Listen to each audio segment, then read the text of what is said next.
உத்தரப்பிரதேசத்தை பொறுத்த வரைக்கும் இப்போ பரபரப்பான பேசுபொருளாக மாறிட்டு இருக்கிறது கன்வார் யாத்திரை அப்படிங்கிற ஒரு யாத்திரை. அதன் தொடர்பாக ஒரு எஸ்பி ஒரு அறிக்கையை வெளியிடுறாரு. 240 கிலோமீட்டர் ரேடியஸில் இந்த யாத்திரையினுடைய நெடுஞ்சாலைகள் வருது. அங்கே என்ன ஆர்டர் போட்டிருக்கிறாருன்னா, உணவு கடைகள் இருக்கலாம், வேற ஏதாவது பொருட்கள் விற்கிற கடை இருக்கலாம், இல்லை சின்ன பாதையோர கடையாக கூட இருக்கலாம். இந்த கடைகள் அத்தனையும் கடைகள் முன்னாடி கடையோட பேர் என்ன, ஓனர் யாரு, அந்த கடையினுடைய அட்ரஸ் என்ன, கடையுடைய ஃபோன் நம்பர் என்ன, இது மட்டும் இல்லாமல் கடையில் யாரெல்லாம் வேலை செய்கிறாங்க அத்தனையும் எழுதி வைக்கணும் அப்படின்னு சொல்லி ஒரு உத்தரவு போட்டிருக்காரு. இதுதான் அந்த உத்தரவு.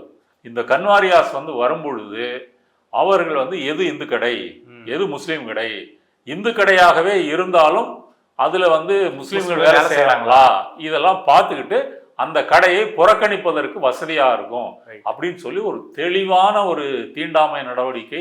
ஒரு வகையில் சொல்ல போனா சித்திரவதைன்னு சொல்லலாம்.